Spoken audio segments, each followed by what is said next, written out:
Welcome to Korean Mallus. Our Secret എന്ന ഡ്രാമയുടെ 7ാമത്തെ എപ്പിസോഡിൻ്റെ തുടക്കത്തിൽ ബോസോങ്ങിനോട് ഷിയാൻ സഹായം ചോദിച്ചത് സിയയുടെ മനസ്സിൽ അസൂയ ഉണ്ടാക്കുന്നുണ്ട്. അവൾ തന്നോട് ചോദിക്കുന്നില്ലല്ലോ എന്ന ചിന്തയോടെ അവൻ ബോസോങ്ങിൻ്റെ പുസ്തകവും CD-യും തിരികെ വയ്ക്കുന്നു. അന്ന് രാത്രി ഷിയാൻ ആ CD-യും ടെക്സ്റ്റും പിന്നെ സിയ എഴുതി കൊടുത്ത നോട്ട് വക വെച്ച് നന്നായി ഇംഗ്ലീഷ് പ്രൊനൗൺസ് ചെയ്ത് പഠിക്കാൻ ശ്രമിക്കുന്നു.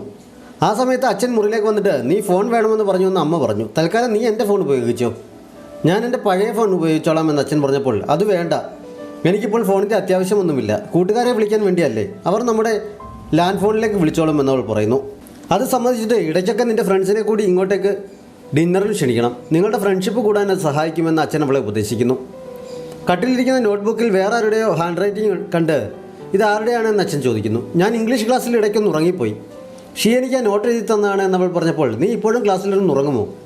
എന്തായാലും സിയെ ഉള്ളത് ഒരു ആശ്വാസമാണല്ലേ, അവൻ നിനക്ക് വേണ്ടി സീറ്റ് ചേഞ്ച് ചെയ്യാനും നോട്ട് എഴുതി തരാനും ഒക്കെ തയ്യാറാവുന്നുണ്ടല്ലോ എന്ന് അദ്ദേഹം പറയുന്നു. സീറ്റ് മാറിയ കാര്യം അച്ഛൻ എങ്ങനെ അറിഞ്ഞു? അച്ഛൻ പറഞ്ഞിട്ടാണോ അവൻ എനിക്ക് വേണ്ടി ഓരോന്നും ചെയ്തുകൊണ്ടിരുന്നത് എന്നവൾ ചോദിക്കുന്നു.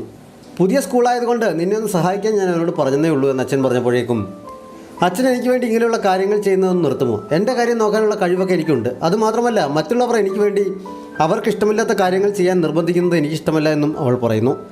നീ വിചാരിക്കുന്നത് പോലെ ഒന്നുമല്ല എന്ന് പറഞ്ഞ് അച്ഛൻ അവളെ തിരുത്താൻ ശ്രമിച്ചെങ്കിലും അവളത് കേൾക്കണ്ട എന്ന മട്ടിൽ ഹെഡ്ഫോൺ എടുത്ത് ചെവിയിൽ വെച്ച് പഠിക്കാൻ തുടങ്ങുന്നതിനാൽ ഇനി പറഞ്ഞിട്ട് കാര്യമില്ല എന്നറിയാവുന്നതിനാൽ അച്ഛൻ എഴുന്നേറ്റ് പോകുന്നു. അച്ഛൻ പറഞ്ഞുകൊണ്ട് മാത്രമാണ് സിയെ തന്നെ സഹായിക്കുന്നത് എന്ന ചിന്തയാണ് ഷിയാനെ അസ്വസ്ഥയാക്കിയത്. അതുകൊണ്ട് തന്നെ അവൾ അടുത്ത ദിവസം സ്കൂളിലേക്ക് സിയയെ കാത്തു നിൽക്കാതെ തനിച്ചാണ് പോയത്. അവൾ തനിച്ച് എന്നത് കണ്ട് സിയെ എവിടെയെന്ന് ഷാദി ചോദിച്ചപ്പോൾ എനിക്കറിയില്ല, ഞങ്ങൾ അത്രയ്ക്ക് ക്ലോസ് ഒന്നുമല്ല എന്നവൾ പറയുന്നു. അപ്പോഴേക്കും സിയെ ഓടി ക്ലാസ്സിലെത്തുന്നു.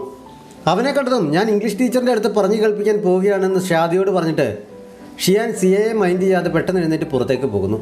ഇവൾക്കിത് എന്തു പറ്റിയെന്ന മട്ടിൽ സിയെ അന്തം വിട്ട് അവൾ പോയിടത്തേക്ക് നോക്കി നിൽക്കുന്നത് കണ്ട് നിങ്ങൾ തമ്മിൽ വഴക്കിട്ടോ എന്ന് ഷാദി അവനോട് ചോദിക്കുന്നു. വഴക്കൊന്നും ഉണ്ടായില്ല, അവളെ നോക്കി നിന്ന കാരണം ഞാനിന്ന് ലേറ്റ് ആവേണ്ടതായിരുന്നു, പക്ഷേ അവൾ അതിനെക്കുറിച്ചൊന്നും പറഞ്ഞതുമില്ല, എന്ത് പറ്റിയെന്ന് എനിക്കറിയില്ല എന്ന് അവൻ പറയുന്നു. ഷിയാൻ ഇത്തവണ വളരെ കറക്റ്റായി തന്നെ ടീച്ചറിനെ പ്രൊനൗൺസ് ചെയ്ത് മുഴുവനും പറഞ്ഞു കേൾപ്പിക്കുന്നു.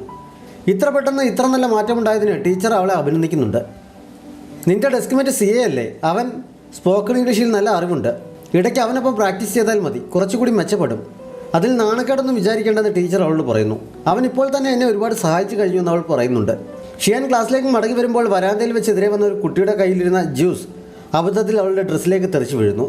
ഷിയാൻ ഡ്രസ്സ് തപ്പിപ്പിടിച്ച് നാണക്കേടോടെ നിൽക്കുമ്പോൾ അവിടെ കൂടി നിന്നിരുന്ന കുട്ടികൾക്കിടയിലൂടെ സിയെ ഒരു ഹീറോയെ പോലെ കടന്നു വന്ന് സ്പോർട്സിൻ്റെ യൂണിഫോമിൻ്റെ കോട്ട് അവൾക്ക് ഇട്ടുകൊടുത്തിട്ട് നിങ്ങൾക്കൊന്നും ഒരു പണിയുമില്ല എന്ന് ചോദിച്ച് ചുറ്റും കൂടി നിന്ന കുട്ടികളെ ഓടിച്ചു വിടുന്നു. എനിക്ക് കോട്ടിൻ്റെ ആവശ്യമില്ലായിരുന്നു എന്നവൾ പറഞ്ഞപ്പോൾ നീ എന്തായാലും ഇതുപോലെ ക്ലാസ്സിലേക്ക് പോകാൻ ഇഷ്ടപ്പെടില്ല എന്നെനിക്കറിയാം, അതുകൊണ്ട് ഇതിട്ടോ എന്ന് പറഞ്ഞവൻ സിബിട്ട് കൊടുക്കുന്നു. ഷിയാൻ പുഞ്ചിരിച്ചുകൊണ്ട് അവൻ നന്ദി പറഞ്ഞപ്പോൾ നീ എന്തിനാണെന്ന് രാവിലെ എന്നെ കാത്തു നിൽക്കാഞ്ഞത് എന്നവൻ ചോദിക്കുന്നു. ഞാൻ എല്ലാം അറിഞ്ഞു, എൻ്റെ അച്ഛൻ പറഞ്ഞിട്ടല്ലേ നീ എന്നെ സഹായിച്ചത്, നിന്നെ ബുദ്ധി പിടിച്ചതിന് സോറി, നിനക്ക് ഇഷ്ടമില്ലെങ്കിൽ നീ ഇതൊന്നും ചെയ്യണമെന്നില്ല എന്നവൾ കുറ്റബോധത്തോടെ പറയുന്നത് കേട്ടപ്പോൾ ഇതായിരുന്നോ കാരണം എന്ന് ചോദിച്ച് സിയെ ചിരിക്കുന്നു. നീ എന്തിനാണ് ചിരിക്കുന്നത് എന്നവൾ ചോദിച്ചപ്പോൾ നിനക്ക് ഓർമ്മയില്ലാത്തത് കൊണ്ടാണ്, സത്യത്തിൽ ഞാൻ നിനക്കൊരു കടം വീട്ടാനുണ്ട് എന്ന് പറഞ്ഞവൻ കുട്ടിക്കാലത്തെ ഒരു സംഭവം അവളെ ഓർമ്മിപ്പിക്കുന്നു. എനിക്ക് 5 വയസ്സുള്ളപ്പോൾ ഒരു തവണ മുത്തശ്ശനെ കാണാൻ നിന്നപ്പോൾ ഞാൻ നിൻ്റെ വീട്ടിൽ താമസിച്ചത് നിനക്ക് ഓർമ്മയുണ്ടോ എന്ന് ചോദിച്ച് അവൻ ആ കഥ പറയുന്നു.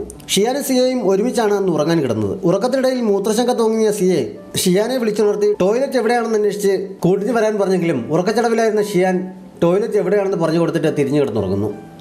മടിയ സിയെ ഒറ്റയ്ക്ക് പോകാനുള്ള പേടി കൊണ്ട് എഴുന്നേറ്റ് പോകാതെ കട്ടിൽ തന്നെ ഇരുന്ന് കാര്യം സാധിക്കുന്നു. രാവിലെ ഉണർന്നപ്പോൾ ബെഡിൽ നനഞ്ഞിരിക്കുന്നത് കണ്ട് ഷിയാൻ അമ്മയോട് വിവരം പറയാൻ ഓടാൻ തുടങ്ങിയെങ്കിലും അവൻ അവളെ പിടിച്ചു നിർത്തിയിട്ട് അമ്മയോട് പറയാതിരിക്കാമെങ്കിൽ നീ എൻ്റെ നാട്ടിൽ വരുമ്പോൾ ഞാൻ നിന്നെ കറങ്ങാൻ കൊണ്ടുപോകാം എന്നവൾക്ക് വാക്ക് കൊടുത്തിരുന്നു.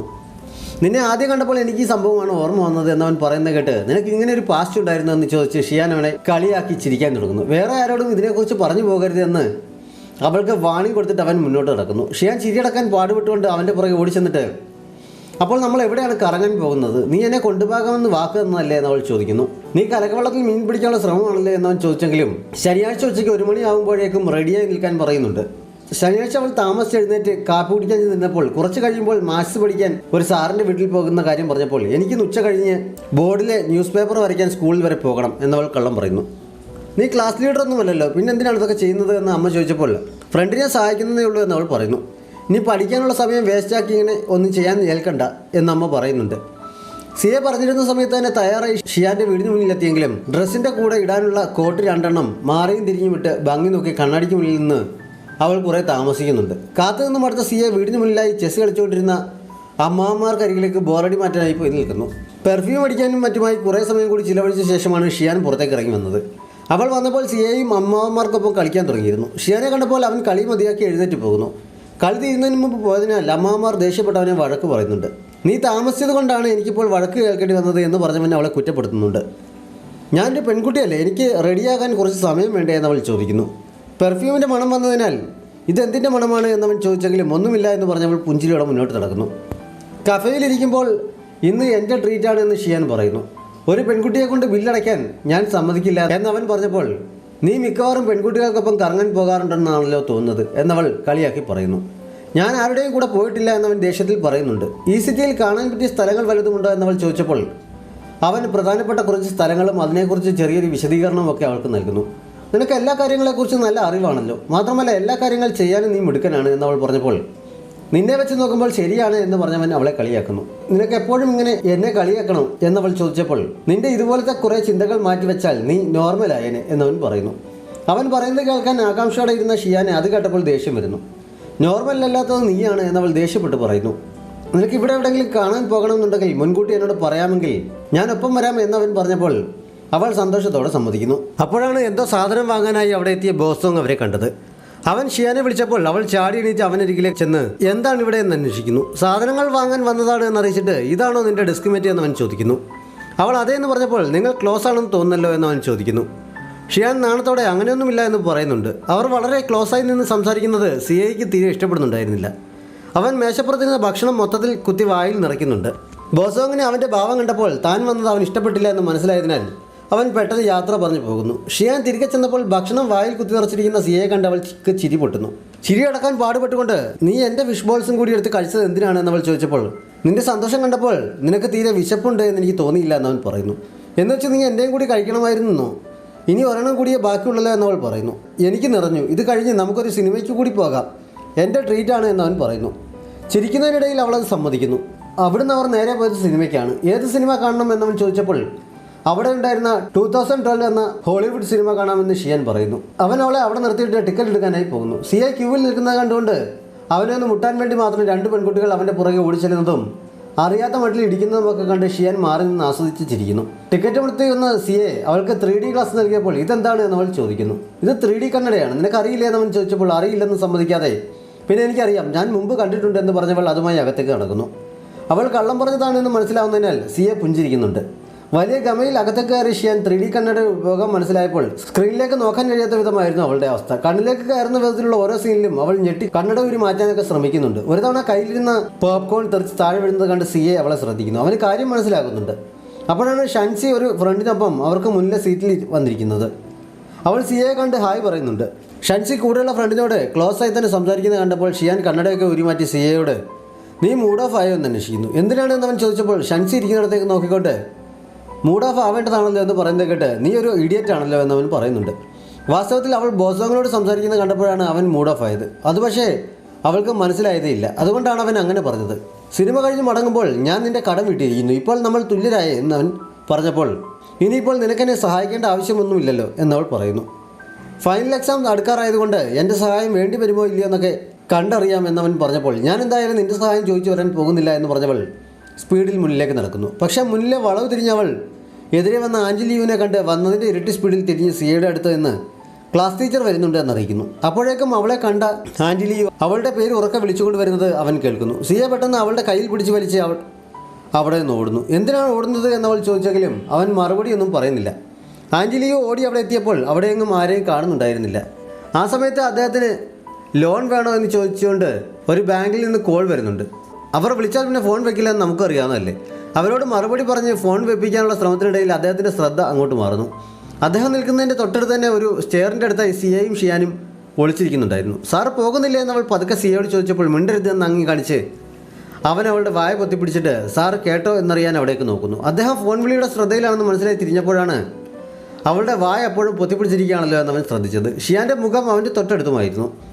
രണ്ടുപേരുടെയും കണ്ണുകൾ കൂട്ടിമുട്ടിയപ്പോൾ എന്തോ സ്പാർക്ക് ഫീൽ ചെയ്തതിനാൽ സിയ പെട്ടെന്ന് കൈ പിൻവലിച്ച് നോട്ടം മാറ്റുന്നു. അവൻ മുറുക്കി പിടിച്ചിരിക്കുന്ന കൈയിലേക്ക് ഷിയാനും അപ്പോഴാണ് ശ്രദ്ധിക്കുന്നത്. അവൾ പെട്ടെന്ന് കൈ പിൻവലിച്ച് നേരെ ഇരിക്കുന്നുണ്ട്. രണ്ടുപേരും ആകെ വല്ലാത്തൊരു ഫീലിൽ മുഖത്ത് പോലും നോക്കാതെ ഇരിക്കുമ്പോൾ പെട്ടെന്ന് മഴ പെയ്തു തുടങ്ങുന്നു. ടീച്ചർ ലിയു കുട കരുതിയിട്ടുണ്ടായിരുന്നതിനാൽ കുടയും നിവർത്തി പിടിച്ച് അവിടെ തന്നെ നിന്ന് വർത്തമാനം തുടരുന്നതിനാൽ ഇവർക്ക് എങ്ങോട്ടും എഴുന്നേറ്റ് മാറാൻ കഴിയുന്നില്ല. ഷിയാൻ നനയുന്നത് കണ്ട് സിയെ അവളുടെ തല ഷർട്ടിനടിയിലേക്ക് ചേർത്ത് പിടിച്ച് ഇരുത്തുന്നു. ഷിയാൻ അമ്പരപ്പോടെ അവൻ്റെ മുഖത്തേക്ക് നോക്കുന്നുണ്ട്. അവൾ നോക്കുന്നത് മനസ്സിലായിട്ടും അവൻ അങ്ങോട്ട് നോക്കാതെ ദൂരേക്ക് നോക്കിയിരിക്കുന്നു. ഷിയാൻ ആ ഇരിപ്പ് നന്നേ പിടിച്ചു. അവൾ അവിടെ നിന്ന് പുഞ്ചിരിക്കുന്നുണ്ട്. ലോൺ ഏജന്റ് ആന്റി ലിയുവിനെ കൊണ്ട് ലോൺ എടുപ്പിച്ച് അടങ്ങുമെന്ന മട്ടിൽ നിർത്താതെ സംസാരം തുടരുകയായിരുന്നതിനാൽ ആ മഴ തീരുന്നത് വരെ അവർക്ക് അവിടെ അങ്ങനെ ഇരിക്കേണ്ടി വരുന്നു. മഴ മാറിയ ശേഷം ബസ് സ്റ്റോപ്പിലിരിക്കുമ്പോൾ അവർ കണ്ട സിനിമയുടെ പ്രമേയം ലോകാവസാനത്തെക്കുറിച്ചായിരുന്നതിനാൽ 2012 ലോകം അവസാനിക്കും എന്നതിനെക്കുറിച്ച് നിൻ്റെ അഭിപ്രായം എന്താണ് എന്ന് ഷിയാൻ അവനോട് ചോദിക്കുന്നു. സിനിമയിൽ കണ്ടതുപോലെ തന്നെ സുനാമിയോ ഭൂകമ്പമോ അഗ്നിപർവ്വത സ്ഫോടനമോ ഒക്കെ ആയിരിക്കാനാണ് സാധ്യത എന്ന് സിയെ പറഞ്ഞപ്പോൾ എനിക്കങ്ങനെ തോന്നുന്നില്ല. നമ്മൾ മനുഷ്യർക്ക് അങ്ങനെ ഒരു അവസാനം നേരിടേണ്ടി വന്നാൽ അവസാന നിമിഷം പോലും ആസ്വദിക്കാൻ നമ്മൾ ആകാശം നിറയെ ഫയർ വർക്ക്സ് നടത്തണം എന്നാണ് എനിക്ക് തോന്നുന്നത് എന്ന് അവൾ പറയുന്നത് കേട്ട് അവൻ ചിരിച്ചുകൊണ്ട് നിനക്ക് വേറെ എന്തെങ്കിലുമൊക്കെ ചിന്തിച്ചുകൂടെ? നമ്മൾ 2012 എന്ത് ചെയ്യുകയായിരിക്കുമെന്നോ മറ്റോ ചിന്തിക്കരുതോ എന്നവൻ ചോദിക്കുന്നു. ഞാൻ ചിലപ്പോൾ ഹാങ്ഷോവിലെ ലേക്കിൻ്റെ ഭംഗി ആസ്വദിക്കുകയായിരിക്കും അപ്പോൾ എന്നവൾ പറഞ്ഞപ്പോൾ പിന്നെയും ഹാങ്ഷോയെക്കുറിച്ച് തന്നെയാണോ നിനക്ക് പറയാനുള്ളത് എന്നവൻ ഗൗരവത്തിൽ ചോദിക്കുന്നുണ്ട്. നീ ആ സമയത്ത് എന്ത് ചെയ്യുകയായിരിക്കും എന്നവൾ ആകാംക്ഷയോടെ അവനോട് ചോദിക്കുന്നു. ഹങ്കിങ് യൂണിവേഴ്സിറ്റിയിൽ എന്തെങ്കിലും പരീക്ഷണം ചെയ്തുകൊണ്ട് നിൽക്കുകയായിരിക്കും എന്നവൻ പറഞ്ഞപ്പോൾ നിനക്ക് ഹങ്കിങ് യൂണിവേഴ്സിറ്റിയിൽ പോകാനാണ് ആഗ്രഹം അല്ലേ? അവിടെ അഡ്മിഷൻ കിട്ടാനും മാത്രം കഴിവ് നിനക്കുണ്ട് എന്നവൾ പറയുന്നു. നിന്റെ കാര്യമോ? നിനക്ക് അവിടേക്ക് വരണമെന്ന് ആഗ്രഹമില്ല എന്നവൻ ചോദിച്ചപ്പോൾ എനിക്കതിന് കഴിയില്ല എന്നവൾ നിരാശയോടെ പറയുന്നു. വലിയ ലക്ഷ്യങ്ങൾ ഒരു ചലഞ്ചായി ഏറ്റെടുക്കുന്നതിൽ തെറ്റില്ല. മാത്രമല്ല നിന്നെപ്പോലെ ഹാർഡ് വർക്ക് ചെയ്യുന്ന ആരെയും ഞാൻ ഇതുവരെ കണ്ടിട്ടില്ല. എന്നെ വിശ്വസിക്കുക, നിനക്കതിന് കഴിയും എന്ന് പറഞ്ഞവൻ അവൾക്ക് ധൈര്യം കൊടുക്കുന്നിടത്ത് ഈ എപ്പിസോഡ് അവസാനിക്കുന്നു. ഏതെങ്കിലും കൂട്ടുകാർ സബ്സ്ക്രൈബ് ചെയ്യാതെ നമ്മുടെ ചാനൽ കാണുന്നുണ്ടെങ്കിൽ വേഗം തന്നെ മറക്കാതെ സബ്സ്ക്രൈബ് ചെയ്യുക. നോട്ടിഫിക്കേഷൻ ലഭിക്കുന്നതിനായി ബെല്ലൈക്കൺ കൂടി അമർത്തുക. Thanks for watching.